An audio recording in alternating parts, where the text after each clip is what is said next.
mentioned the 6 consecutive wins for Alabama. That, of course, started with the championship game in New Orleans in 2011/12. And then it's continued in the regular season. But most of those games have been extremely contested. You know, I think about the TJ Yeldon touchdown in Baton Rouge to pull out the 2014 game? 2012 game. Boy, I'm getting old. These years are flying by. 2012 game.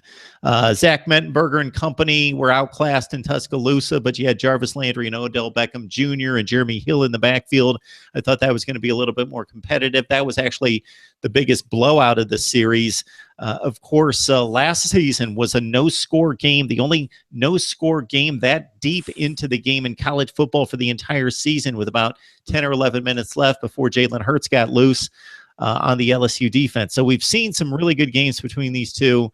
Of course, Leonard Fournette has had better days than what he suffered against the Tide at 2 consecutive years. But just your thoughts about what's transpired here amongst these schools, despite Alabama being the decidedly better program the last 5 to 6 years. Still on the field, you're talking special talent, NFL talent all over the place when these two get together.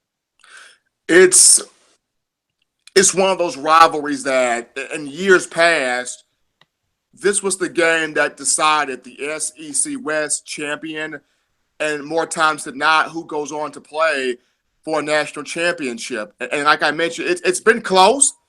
There have been some really close ones. I go back to 2014, where Alabama had Blake Sims. They go down to the Bayou, and Blake Sims hooks up with DeAndre White in the back of the end zone for a touchdown in overtime to win 20-13. So there have been some very, very close matchups. 2008, a game where Rashad Johnson had 2 interceptions off Jarrett Lee at quarterback, and Alabama won that in the Bayou 27-21. So there's been some close ones. It's just for LSU, it's when can we finally beat them? And I remember Devin White, LSU sophomore linebacker, who had his media viewing period earlier this week, talked about that. He talked about how, Alabama's kind of that big brother that always beats you up, always beats on you, and you can never beat them.